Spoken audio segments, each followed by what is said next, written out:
আমাদের আজকের আলোচনার বিষয় তোমরা দেখতে পাচ্ছ। আজকে আমরা শতকরা সংযুতি নিয়ে কথা বলবো। তো প্রথমে আমরা জেনে নিই যে শতকরা সংযুতি আসলে কী। তো আমরা আমাদের পাঠ্য বই থেকে যে সংজ্ঞাটি পাই, চমৎকার একটি সংজ্ঞা দেয়া আছে। সেখানে বলা হচ্ছে যে কোনো যৌগের 100 গ্রামের মধ্যে কোনো মৌল যত গ্রাম থাকে, ঠিক আছে, একটা যৌগ আমরা যদি পুরাটার ভরটাকে 100 চিন্তা করি, তাহলে সেই 100 গ্রামের মধ্যে কোনো মৌল যত গ্রাম থাকে তাকে ওই মৌলের শতকরা সংযুতি বলে। কোনো মৌলের শতকরা সংযুতি বের করার জন্য আমরা এই সূত্রটা প্রয়োগ করব, ঠিক আছে। উপরে আমরা কোনো মৌলের পারমাণবিক ভর দিব এবং পরমাণু কয়টি আছে সেই সংখ্যা দিয়ে সেটাকে গুণ করে দিব, এবং পুরো ব্যাপারটাকে আমরা যৌগের মোট আণবিক ভর দিয়ে ভাগ করে নিব। এবং যেহেতু অঙ্কটা শতকরা সংযুতির অঙ্ক, তাই শতকরা অবশ্যই আমাদের নিতে হবে, এই জন্য আবার আমরা 100 দিয়ে গুণ করে নিব, ঠিক আছে। তো এই সূত্রটা তোমরা একটু কষ্ট করে খাতায় লিখে এটা মুখস্থ করবে। তো চলো আমরা দেখি যে শতকরা সংযুতির অঙ্কগুলো আসলে কিভাবে করে। তো নমুনা 1-এ আমরা দেখতে পাচ্ছি যে আমাদেরকে দেয়া হচ্ছে যে H2O যৌগে হাইড্রোজেন এবং অক্সিজেনের শতকরা সংযুতি হিসাব করো। তো H2O আমরা সবাই জানি পানি। তো পানিতে হাইড্রোজেনের শতকরা সংযুতি কত বা অক্সিজেনের শতকরা সংযুতি কত, এটা আমরা দুইভাবে বের করতে পারবো, ঠিক আছে। তো দুইভাবে কিভাবে বের করবা? তো প্রথম যেটা আছে এটা হচ্ছে আমরা একটু আগে যে সূত্রটা আলোচনা করলাম সেইভাবে। তো শতকরা সংযুতির অঙ্ক করতে গেলে তোমাকে অবশ্যই সবার প্রথমে তোমাকে যে যৌগটা দেওয়া হবে, যেমন এখানে পানি দেওয়া আছে, এর আণবিক ভর বের করতে হবে। তো পানির আণবিক ভর হচ্ছে হাইড্রোজেনের 1, 2টি হাইড্রোজেন পরমাণু আছে তাই 2 দিয়ে গুণ করলাম। আর অক্সিজেনের পারমাণবিক ভর হচ্ছে 16 এবং অক্সিজেন একটি আছে, তাই একে আর কোনো কিছু দিয়ে গুণ করার দরকার নাই। তো পানির আণবিক ভর কত স্যার? এটা হচ্ছে 18। তো আমি এই অধ্যায়ে শুরু করার প্রথম পর্বে তোমাদেরকে বলেছিলাম যে আমরা যদি এই অধ্যায়ের অঙ্ক করতে চাই, এই অধ্যায়টিতে 5 থেকে 6 ক্যাটাগরির মোটামুটি অঙ্ক আছে। প্রত্যেকটা অঙ্ক করতে গেলে তোমার এইরকম আণবিক ভর বের করতে হবে এবং পারমাণবিক ভর লাগবে। তো তোমরা কেউ যদি এই অধ্যায়ে খুব ভালোভাবে আয়ত্ত করতে চাও, তাহলে অবশ্যই প্রথম 20 থেকে 30টি মৌলের পারমাণবিক ভর খুব ভালোভাবে শিখে তারপরে এই অধ্যায়টা করবা, ঠিক আছে। আর কিন্তু এই অধ্যায় তুমি ভালো করতে পারবা না। তো চলো শুরু করি কিভাবে আমরা স্যার এখন পানিতে হাইড্রোজেন এবং অক্সিজেনের শতকরা সংযুতি হিসাব করব। তো তোমরা একটু এই সূত্রটা কিন্তু মনে রাখবা। উপরে হচ্ছে মৌলের পারমাণবিক ভরকে পরমাণুর সংখ্যা দিয়ে গুণ করতে হবে। তাহলে তোমরা এখানে তাকাও। তো হাইড্রোজেনের শতকরা সংযুতি বের করার জন্য হাইড্রোজেনের পারমাণবিক ভর হচ্ছে 1। এখানে হাইড্রোজেন, এই যৌগের মধ্যে হাইড্রোজেন পরমাণু আছে 2টি, আমরা 2 দিয়ে গুণ করেছি। এবং নিচে টোটাল আণবিক ভর দিয়ে ভাগ করতে হবে। তাহলে টোটাল আণবিক ভর আমরা বের করেছিলাম 18, এবং শতকরা সংযুতি যেহেতু বের করতেছি তাই আমাদের 100 দিয়ে গুণ করতে হচ্ছে। তাহলে আমরা পাচ্ছি পানিতে হাইড্রোজেনের শতকরা সংযুতি কত? 11.11%। ওকে, তো এইটা যদি তুমি বুঝে যাও তাহলে অক্সিজেনের শতকরা সংযুতি বের করা তোমার জন্য এখন ব্যাপার না। তাহলে উপরে অক্সিজেনের পারমাণবিক ভর 16, এই যৌগে মানে পানিতে অক্সিজেন পরমাণু আছে একটা এবং টোটাল ভর 18 আমরা নিচে দিয়েছি এবং শতকরা নেওয়ার জন্য 100 দিয়ে গুণ করলাম।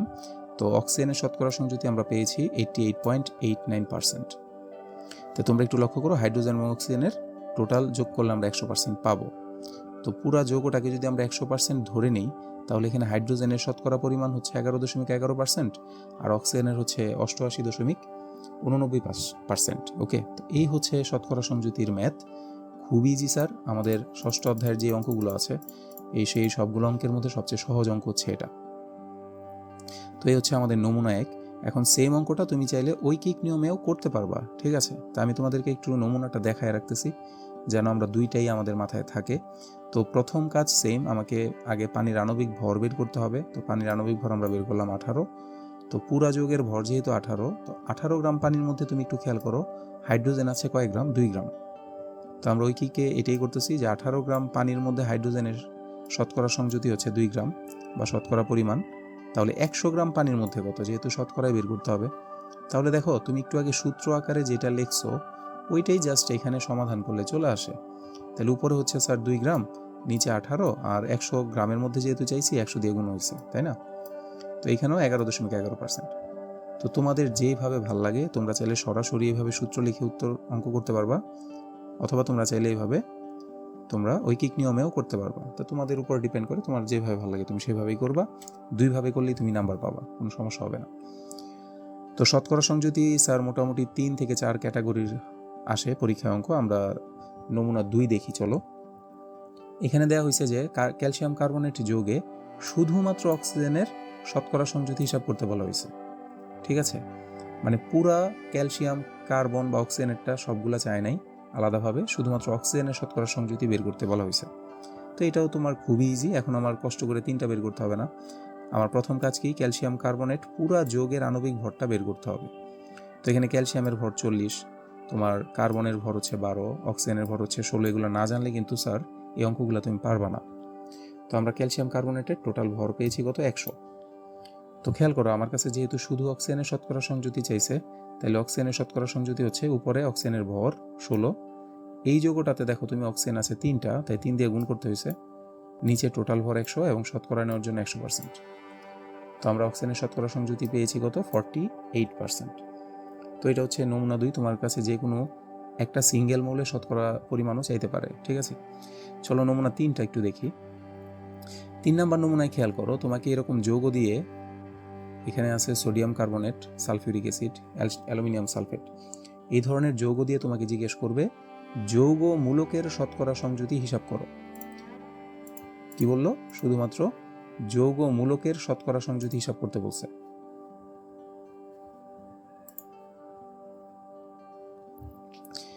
এই ধরনের ক্ষেত্রে দেখো তোমাকে একটা যৌগ দিয়ে শুধুমাত্র যৌগ মূলকের শতকরা সংযুতি চাওয়া হয়েছে। তাহলে আমরা সবাই জানি এখানে যে সোডিয়াম কার্বনেট আছে, এখানে এই যে কার্বনেট অংশটা হচ্ছে যৌগমূলক, এখানে SO4 সালফেটটা হচ্ছে যৌগমূলক, এই অ্যালুমিনিয়াম সালফেটও এখানে সালফেট অংশটা হচ্ছে যৌগমূলক। তাহলে শতকরা সংযুতি আমরা কিভাবে বের করব যৌগমূলকের? প্রসেস সেম, ঠিক আছে? তুমি প্রথমে ওই যৌগের টোটাল ভরটাকে তোমার বের করতে হবে। তাহলে সোডিয়াম কার্বনেটের আমরা মোট আণবিক ভর পাচ্ছি কত, 106। তো আমরা সোডিয়াম কার্বনেটে যেহেতু যৌগমূলক অংশ কতটুকু, CO3 অংশটুকু, তাই CO3 এর ভরটুকু শুধু উপরে লিখব। এই যে 12কে 1 দিয়ে গুণ করা হয়েছে, আর এখানে 16কে 3 দিয়ে গুণ করা হয়েছে, কারণ কার্বনেটের অংশটুকু উপরে, নিচে টোটাল ভর 106, শতকরা নেওয়ার জন্য 100%। তাহলে আমি দেখতে পাচ্ছি এখানে কার্বনেট অংশের শতকরা পরিমাণ হচ্ছে 56.603%, ঠিক আছে? ইজি না? তার মানে আমাকে যদি সালফিউরিক অ্যাসিডের মধ্যে শতকরা সংযুতি বের করতে বলতো যে যৌগমূলকের, তাহলে আমি পুরো ভরটা নিচে দিতাম, শুধু সালফেট অংশের ভরটা উপরে দিতাম। তো আশা করি তোমরা বুঝতে পারতেছো। যদি কারো কোনো সমস্যা হয় বুঝতে, তাহলে অবশ্যই আমাকে কমেন্ট বক্সে তোমরা জানাবা, আমি চেষ্টা করব কমেন্ট বক্সে তোমাদেরকে হেল্প করার জন্য। আসো সর্বশেষ যেই নমুনা শতকরা সংযুতি বের করার, এই অঙ্কটা প্রায়ই আসে, এটা খুব ইম্পর্টেন্ট। এটা একটু দেখো, এখানে বলা হচ্ছে তুতে।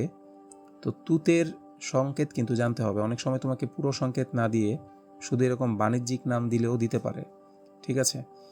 তো তুতের সংকেত হচ্ছে কপার সালফেট, আর হচ্ছে এখানে দেখো গুণ চিহ্ন দিয়ে 5টা পানির অণু দেওয়া হয়েছে।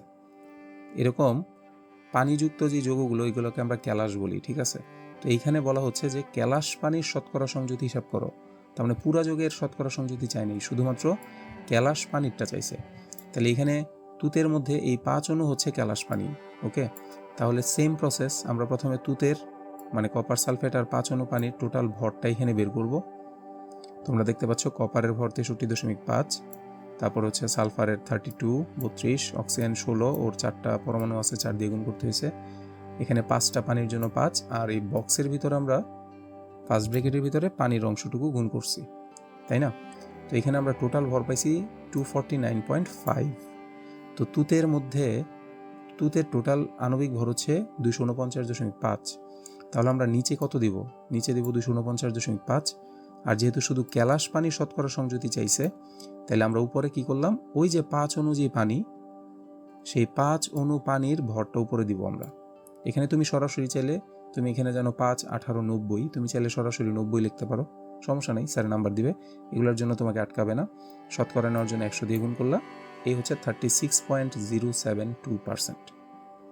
তোমাদেরকে স্যার আরেকটা বিষয় আমি বলে রাখি, প্রায় MCQর মধ্যে আসে যে তুতের মধ্যে ক্যালাস পানি শতকরা সংযুতি কত। তো আমার একটা সাজেশন থাকবে, তোমরা এই যে তুতের মধ্যে ক্যালাস পানি শতকরা পরিমাণটা 36.072, এটা একটু মুখস্থ করে রাখতে পারো, কারণ পরীক্ষার সময় এত কিছু করে আনসার করতে গেলে একটু সময় লাগবে, তাই এটা আপাতত তুমি একটু মুখস্থ রাখতে পারো। তো স্যার এই হচ্ছে আমাদের টোটাল 4টা নমুনা। যদি তোমাকে পুরা যৌগ দিয়ে তারপরে হচ্ছে শতকরা সংযুতি চায়, তাহলে তুমি প্রত্যেকটা পরমাণু আলাদা আলাদা করে বের করবা। যদি একটা সিঙ্গেল পরমাণু চায়, তাহলে শুধু সেটা যৌগমূলক চাইতে পারে, অথবা এরকম ক্যালাস পানির শতকরা সংযুতি চাইতে পারে। তো এই অঙ্কগুলো খুবই সহজ, আশা করি তোমাদের কোনো সমস্যা হবে না। তো বোর্ডে দেখো তোমরা এই ধরনের প্রশ্ন আসতেছে ফসফরিক অ্যাসিডে, তাহলে ফসফরিক অ্যাসিডের সংকেত কিন্তু আমাকে জানতে হবে।